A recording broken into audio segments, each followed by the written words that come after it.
जीवन में कुछ भी असंभव नहीं है। जब जागो तब सवेरा होता है। अगर आपको ये लगता है कि मैंने जीवन में बहुत बुरे काम किए हैं और अब सुधरने का कोई भी विकल्प नहीं है, तो मित्रों, आपको गौतम बुद्ध के जीवन की ये कहानी एक बार अवश्य सुन लेनी चाहिए। इससे पहले कि आप कहानी की भावनाओं में खो जाओ, चैनल को अभी सब्सक्राइब जरूर कर ले। प्रिय मित्रों, अब कहानी प्रारंभ करते हैं। एक समय की बात है, एक दिन महात्मा गौतम बुद्ध भिक्षा लेने के लिए निकलते हैं और महात्मा बुद्ध एक गांव में प्रवेश करते हैं तो देखते हैं पूरे गांव में सन्नाटा छाया हुआ है एवं दूर दूर तक कोई भी व्यक्ति नजर नहीं आ रहा था। बुद्ध गांव में पहले दरवाजे पर जाते हैं और कहते हैं, भिक्षाम देही, परंतु भीतर से कोई भी बाहर नहीं आया। और बुद्ध दूसरे द्वार पर गए, लेकिन वहां भी किसी ने दरवाजा नहीं खोला। इसी तरह तीसरे द्वार पर जाते हैं, वहां भी कोई भी व्यक्ति बाहर नहीं निकला। फिर अचानक से एक दरवाजा खुलता है और एक व्यक्ति बाहर निकलता है। उस व्यक्ति ने बुद्ध का हाथ पकड़ा और जल्दी से घर के भीतर ले जाता है और बुद्ध से कहता है, क्षमा करे बुद्ध, परंतु आप इस समय बाहर नहीं जा सकते, क्योंकि अंगुलीमाल को श्रावस्ती की सीमा पर देखा गया है। इसलिए सभी गांव वाले डर के मारे अपने घरों की खिड़कियां एवं दरवाजे बंद करके बैठे हुए हैं। महात्मा बुद्ध ने कहा, उस व्यक्ति से पूछा, कौन है ये अंगुलीमाल, और उससे सभी लोग भयभीत क्यों है?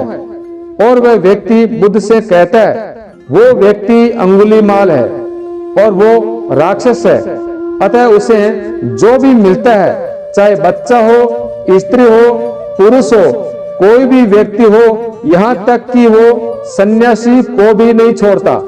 और यहाँ तक कि महाराज प्रसन्नजीत के सैनिक भी उससे बहुत डरते हैं। प्रिय मित्रों, बुद्ध उस व्यक्ति से पूछते हैं कि क्या वो ये सब धन के लालच में करता है? और वो व्यक्ति कहता है, नहीं, धन का उसे कोई भी लालच नहीं है। वो जब भी किसी मनुष्य पर वार करता है तो उसकी अंगुलियां काटकर अपने गले की माला बनाता है, इसलिए उसका नाम अंगुलीमाल पड़ा है। और ये भी सुना है कि जब उसके गले की माला में 100 अंगुलियां पूरी हो जाएगी तो उसकी शक्तियां और भी अधिक बढ़ जाएगी। बुद्ध कहने लगे, आपका बहुत बहुत धन्यवाद जो आपने मुझे उसके बारे में बताया। फिर वो मनुष्य बुद्ध से कहता है कि आप कृपा करके बाहर ना जाए, क्योंकि वो आप पर भी हमला कर सकता है। अतः महात्मा बुद्ध ने कहा कि भय से अपनी राह को छोड़ दो, ऐसा मैंने कभी नहीं किया, और मुझे भिक्षा मांगता देख सभी नगरवासियों का अंगुलीमाल से भय खत्म होगा। और व्यक्ति बोला, नहीं बुद्ध, आप बाहर मत जाइए, क्योंकि वो बहुत ही खतरनाक है। मित्रों, बुद्ध कहते हैं, वो खतरनाक नहीं है बल्कि दुखी है, इसलिए मुझे उसके पास जाना है, क्योंकि उसे मेरी आवश्यकता है। और इतना कहकर बुद्ध वहां से चले जाते हैं एवं कुछ दूर चलने के बाद बुद्ध वन में प्रवेश करते हैं। वन में चारों तरफ सन्नाटा छाया हुआ था। दूर दूर तक ना तो कोई मनुष्य और ना ही कोई पशु पक्षी नजर आता है, परंतु बुद्ध अपने मार्ग में आगे बढ़ते रहते हैं। और अचानक अंगुलीमाल बुद्ध के सामने आकर खड़ा हो जाता है। अंगुलीमाल का रूप इतना भयंकर एवं डरावना था कि कोई भी व्यक्ति उसे देखने मात्र ही भय से कांपने लग जाए। उसके गले में अंगुलियों की माला होती है एवं चेहरा और हाथ खून से भरे होते हैं, और वो इतना भयानक होता है कि यदि कोई साधारण पुरुष उसे देख ले तो देखते ही उसके प्राण निकल जाए। मित्रों, परंतु बुद्ध पर अंगुलीमाल के इस डरावने रूप का कोई भी असर नहीं होता है। बुद्ध कुछ देर तक शांत एवं मुस्कुराहट के साथ अंगुलीमाल की तरफ देखते हैं और फिर उसकी बगल से निकलकर अपने मार्ग में आगे बढ़ जाते हैं।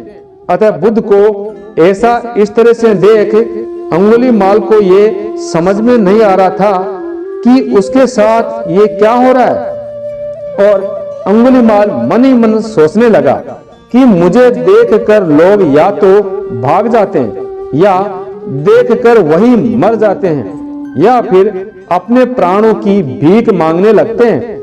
मैंने बहुत से सन्यासियों को भी मारा है, परंतु आज तक ऐसा नहीं हुआ जो मुझे नजरअंदाज करके मुस्कुराते हुए अपने मार्ग में आगे बढ़ जाए। या तो इसने मुझ पर ध्यान नहीं दिया होगा या फिर हो सकता है ये सन्यासी अंधा हो, परंतु छोड़ो, मुझे क्या मतलब, मुझे तो अपने गले में अंगुलियों की माला पूरी करनी है। मित्रों, अंगुलीमाल बुद्ध को पीछे से आवाज लगाता है, परंतु फिर भी बुद्ध अंगुलीमाल को नजरअंदाज करके आगे बढ़ते जाते हैं। बुद्ध को इस तरह देखकर अंगुलीमाल बहुत ज्यादा क्रोधित हो जाता है और जोर से आवाज लगाता है, हे साधु, परंतु फिर भी बुद्ध उसको नजरअंदाज करके आगे निकल जाते हैं। मित्रों, अंगुलीमाल तीसरी बार बुद्ध को आवाज लगाता है और बुद्ध रुक जाते हैं। तब अंगुलीमाल बुद्ध के पास जाता है और कहता है, मैंने तुम्हें 3 बार रुकने का आदेश दिया और तू रुका क्यों नहीं? अतः बुद्ध कहने लगे, मैं तो बहुत पहले ही रुक चुका हूं, तुम ही चले जा रहे हो। अंगुलीमाल बिल्कुल भी नहीं समझ पा रहा था कि बुद्ध क्या कह रहे हैं, परंतु अंगुलीमाल इतना समझ रहा था कि उसके सामने खड़ा ये व्यक्ति बिल्कुल भी भयभीत नहीं है। अतः अंगुलीमाल बुद्ध को डराने के लिए गुस्से से चिल्लाकर पूछता है कि हे साधु, तुम्हें मुझसे डर नहीं लगता कि मैं आदि मानव हूं? बुद्ध कहता है, नहीं, तुम मानव हो। अंगुलीमाल सोचने लगा, ये क्या हो रहा है, क्योंकि पहली बार उसे किसी ने मानव कहा था, परंतु इस बात को नजरअंदाज करने का प्रयास करता है एवं बुद्ध से पूछता है कि हे साधु, तुमने ऐसा क्यों कहा कि तू कब का रुक चुका है, जबकि तू तो चल रहा था? और तुमने ऐसा क्यों कहा कि तू रुक चुका है? बुद्ध कहने लगे कि मैं बहुत पहले ही रुक चुका हूं। मेरा मतलब है कि मैंने सारे बुरे कर्म करना बहुत पहले ही छोड़ दिया है, जिसके कारण किसी भी व्यक्ति को कष्ट हो। सब जीना चाहते हैं, बस तुम उन्हें करुणा से देखने का प्रयास करो। बुद्ध के ये शब्द दोबारा से अंगुलीमाल के हृदय पर चोट करते हैं, परंतु फिर भी अंगुलीमाल बुद्ध की बातों को नजरअंदाज करने का प्रयास करता है और फिर वो बहुत क्रोधित होकर बुद्ध की गर्दन पर कटारी रख देता है और बुद्ध से चिल्लाकर कहता है, नहीं, मानव में ना तो कोई प्रेम है ना ही करुणा है, सिर्फ छल और कपट है। इसलिए मैं सबकी हत्या करूंगा, किसी को भी जीवित नहीं छोड़ूंगा। अतः बुद्ध कहने लगे, तुम्हें लोगों ने बहुत दुख दिया है। हे अंगुलीमाल, क्रूरता मनुष्य अज्ञान के कारण ही करता है। ईर्ष्या, द्वेष, मोहमाया, छल कपट, ये सभी अज्ञान की ही संतानें हैं, परंतु वो व्यक्ति ही होता है जिसमें दया, करुणा, श्रद्धा, प्रेम और समझ का उदय भी होता है। अंगुलीमाल, यदि इस संसार में क्रूर और निष्ठुर लोग हैं, तो दयावान भी है। बस तुम्हें अपनी आंखों से इस अज्ञान रूपी पट्टी को हटाना होगा, जो तुम्हें केवल बुराई ही दिखा रही है। ये सब सुनते ही अंगुलीमाल का खुद पर से संयम हट जाता है और उसे समझ ही नहीं आ रहा था कि पहली बार वो अपने आप को इतना कमजोर क्यों समझ रहा है। क्योंकि अंगुलीमाल क्रोध करने की कोशिश तो करता है परंतु कर ही नहीं पाता और भगवान बुद्ध से कहता है कि तुम और व्यक्तियों जैसे नहीं हो। परंतु बुद्ध कहते हैं मैं सभी व्यक्तियों जैसा ही हूं, बस मैं जागृत हूं और यही सिद्ध कर रहा हूं कि हर व्यक्ति में जागने की क्षमता है। अतः मेरा मार्ग क्रूरता को दया में परिवर्तित करना है। अंगुलीमाल तुम अनजाने में घृणा के पक्ष में हो, बस इस वक्त रुक जाओ, क्योंकि तुम्हारे भीतर भी एक क्षमता है जिससे तुम दया और करुणा के पथ पर चल सकते हो। मित्रों, इतना सुनते ही अंगुलीमाल के हाथ से कटारी नीचे गिर जाती है और उसकी आंखों से आंसू बहने लगते हैं और अंगुलीमाल रोते हुए भगवान बुद्ध से पूछता है, क्या आप वही है जिन्हें लोग बुद्ध कहते हैं, जो लोगों को मुक्ति के मार्ग पर चलाना सिखाते हैं? मित्रों, बुद्ध मुस्कुराते हुए कहते हैं, हाँ मैं वही हूँ और मैं तुम्हें भी मुक्ति के मार्ग पर ले जाना चाहता हूँ। लेकिन अंगुलीमाल कहता है कि मैं अब बहुत दूर निकल गया हूँ, क्योंकि मैंने बहुत हत्याएं की है एवं बहुत पाप किए, अतः मैं चाहकर भी अब वापस नहीं लौट सकता। मेरा वापस लौटना असंभव है। बुद्ध कहते हैं, असंभव कुछ भी नहीं होता, जब जागो तभी सवेरा होता है। अंगुलीमाल कहने लगा, हे बुद्ध, मैं अब जीवन की ओर नहीं मुड़ सकता, बहुत देर हो चुकी है। बुद्ध कहने लगे कि तुम में अभी इतनी चेतना है कि तुमने अभी तक जो भी किया था वो बुरा था। इसका अर्थ है कि तुम जानते हो कि क्या अच्छा है और क्या बुरा है।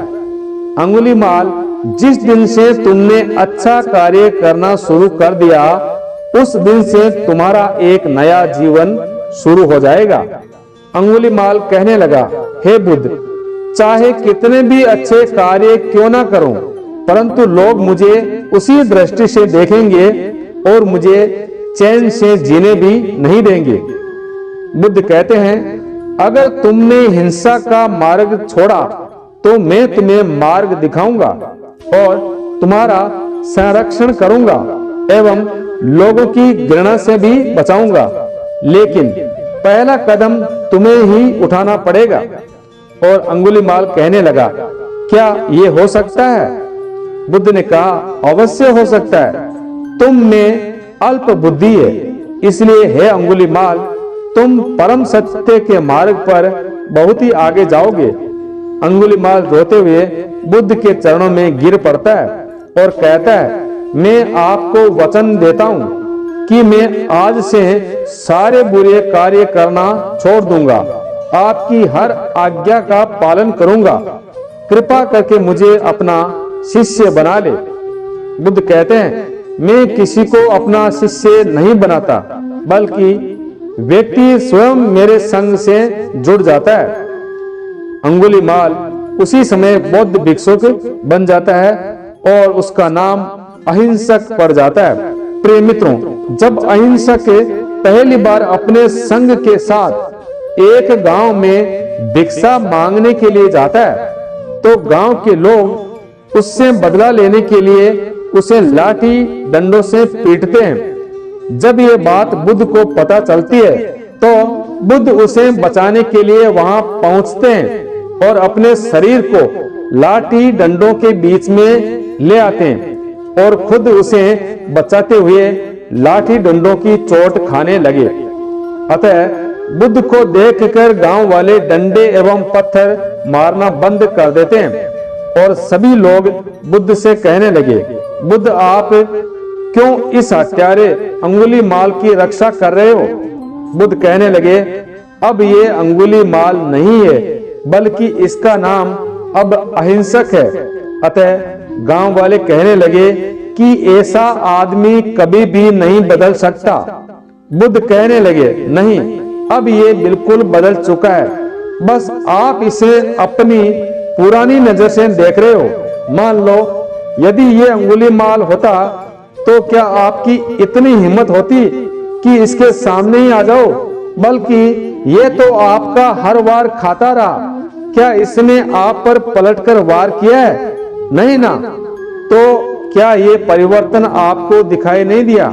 आज इसने अपना लहू बहाकर अपने सारे कुकर्म धो डाले और आप लोगों की इतनी मार खाने के बावजूद भी इसकी आंखों में आपके लिए कोई क्रोध नहीं है। ये तो बदल गया है, परंतु आप कब बदलोगे? इतने में एक स्त्री कहने लगी, ये परिवर्तन मैंने ही देखा है, और गांव वालों से कहने लगी कि आप में से कितने लोग ऐसे हैं जो दूसरों की पीड़ा को सह सके, दूसरों के दर्द को अपना कर दूसरों की सहायता करे? कोई ऐसा है आप में? परंतु ऐसा इस भिक्षु ने किया है। 2 दिन पहले एक व्यापारी अपनी पत्नी को लेकर जा रहा था और उसकी पत्नी प्रसव पीड़ा में पीड़ित थी। तब मैं वहां से ही गुजर रही थी और मैं वहां पर दौड़ी दौड़ी गई एवं घने जंगल के कारण उसे कहीं ले जाया भी नहीं जा सकता था। तभी ये भिक्षु वहां आ पहुंचा और इसने मुझे पूछा कि बहन क्या हुआ है? अतः मैंने इससे बताया कि ये स्त्री प्रसव पीड़ा में है और जंगल की वजह से कहीं ले जाया भी नहीं जा सकता। कब तक कष्ट भोगेगी, कहीं इसके और इसके बच्चे के प्राण ना निकल जाए। फिर इस भिक्षु ने मुझसे कहा कि ऐसा नहीं होगा, मैं अभी अपने गुरुदेव के पास जाऊंगा, वो कोई ना कोई मार्ग अवश्य दिखाएंगे। इतना कहकर ये भिक्षु दौड़ता हुआ चला गया और तब बुद्ध कहने लगे कि ये मेरे पास आया और पैरों में गिरकर कहने लगा, हे बुद्ध, एक स्त्री गहन प्रसव पीड़ा में, कहीं माँ और बच्चे को कुछ हो न जाए। और तब बुद्ध ने कहा कि हे अंगुलीमाल, तुम जाकर इस स्त्री से कहो कि जिस दिन मेरा जन्म हुआ था उस दिन से लेकर आज तक मैंने जानबूझकर किसी को कोई भी कष्ट नहीं पहुंचाया और मेरे सारे सत्कर्म तुम्हारा सुरक्षा कवच बने और आपकी एवं आपके शिष्य की रक्षा करे। तभी अहिंसक ने कहा कि हे बुद्ध, ये तो असत्य होगा, क्योंकि सत्य तो यही है कि मैंने आज तक बहुत से प्राणियों की हत्या की है, बहुत से व्यक्तियों को चोट पहुंचाई है। यदि मैंने ऐसा कहा तो वह माता एवं उसका शिशु उसी समय अपने प्राण त्याग देंगे। फिर बुद्ध ने कहा, तो जाओ और उस स्त्री से कहो कि बहन, जिस दिन से मेरा नया जन्म हुआ है और उस दिन से लेकर आज तक मैंने किसी भी प्राणी को कोई कष्ट नहीं पहुंचाया है, अतः मेरे सारे सत्कर्म आपका सुरक्षा कवच बने एवं आपकी और आपके शिशु की रक्षा करे। तो अहिंसक कहने लगा, क्या मेरे सत्कर्म उन दोनों को बचा लेंगे? बुद्ध ने कहा, बिल्कुल, क्योंकि ये तुम्हारी कमाई है। या तो तुम इसे अपने लिए बचा कर रख लो या किसी पराये पर खर्च कर दो। और अपनी कमाई को दूसरों पर न्योछावर करने से पूर्व अहिंसक ने एक पल भी नहीं सोचा और दौड़ा दौड़ा उस स्त्री और शिशु के पास चला गया। अतः वो स्त्री जो जहां खड़ी थी वो बोलने लगी। हाँ, ये भिक्षु जब वहां आया था तो वह स्त्री पहले की तरह ही प्रसव पीड़ा में परेशान थी, परंतु भिक्षु उस स्त्री के पास आया और हाथ जोड़कर कहने लगा कि हे बहन, जिस दिन से मेरा नया जन्म हुआ है तब से लेकर आज तक मैंने किसी भी प्राणी को कोई भी कष्ट नहीं दिया है, इसलिए मेरे सारे सत्कर्म आपका सुरक्षा कवच बने एवं आप और आपके शिशु की रक्षा करे। और इतना कहते ही उस स्त्री ने एक शिशु को जन्म दे दिया। और तब बुद्ध कहते हैं, दूसरों के लिए अपने सत्कर्म दान करने वाला व्यक्ति, ये अहिंसक, कैसे दूसरों को कष्ट दे सकता है? फिर अहिंसक बोला, हे बुद्ध, इन्हें मत रोकिए, इन्हें मारने दीजिए और तब तक मारने दीजिए जब तक इनके मन का क्रोध शांत ना हो जाए। तो बुद्ध कहने लगे, कर्म एवं गुणों के भंडार हो तुम। आज तुमने साबित कर दिया है कि जैसा तुम्हारा नाम है वैसे ही तुम हो। गांव वाले बोलने लगे, हे बुद्ध, आप बिल्कुल सही कह रहे हैं। अहिंसक पूरी तरह बदल चुका है। हमसे ही जानने में एवं समझने में गलती हुई है। प्रिय मित्रों, इस कहानी से हमें ये प्रेरणा मिलती है कि लोग ऐसा सोचते हैं कि हमने अपने जीवन में बहुत से गलत काम किए और इन गलतियों को सुधारने का कोई भी विकल्प नहीं है। इसके उपलक्ष्य में बुद्ध कहते हैं कि आपने अपने जीवन में चाहे कितने भी गलत कार्य किए हो, परंतु एक काम सही से करने की ठान लो तो वही कार्य आपके रूपांतरण का कारण बन सकता है।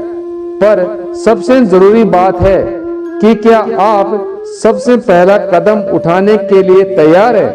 प्रिय मित्रों, ये कहानी आपको कैसी लगी कमेंट करके जरूर बताना और अच्छी लगे तो अपने सभी फ्रेंड के साथ भी शेयर करना। जय श्री कृष्णा, राधे राधे।